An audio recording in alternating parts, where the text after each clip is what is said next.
Before we begin, we have two sponsorships for this week's shir. The first one is the shir is sponsored Lili Nishmas Alter Tzvi Aryeh ben Chaim Yachnis.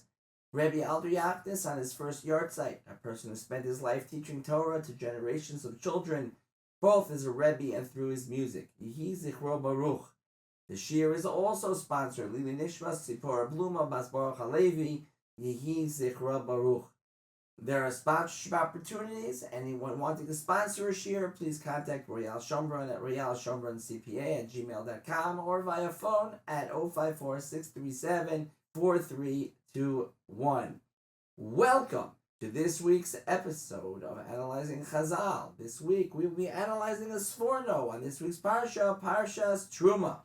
Let's go to the pasuk. Perek Chaf Aleph, Pasuk Gimel, the Pasuk says, V'zos ha-truma asher tichu me'itam zahav v'chesef unechoshes. This is the donation that you should take from them, gold, silver, and copper.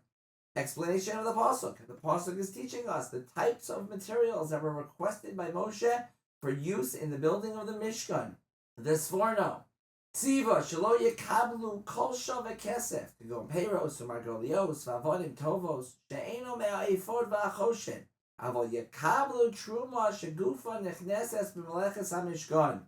God commanded Moshe not to take as a donation things like fruit that have value but would not be used directly in the building of the Mishkan, but rather to only take donations of things that would be used directly in the building of the Mishkan. The type of question we'll be using today is one where the commentary tells us that the Torah needs to warn us about something that should logically not occur.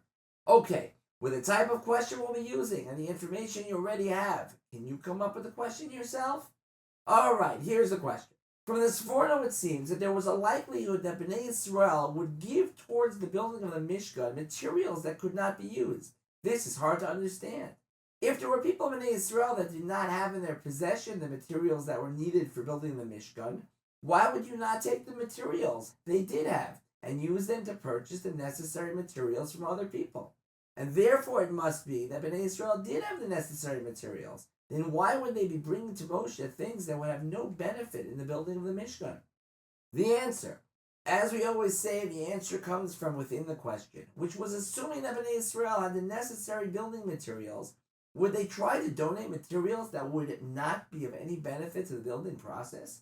The answer will of course be yes. Sometimes people who are generous by nature and hear of a need, they automatically just want to give without considering if the donation will be of any benefit to the donee.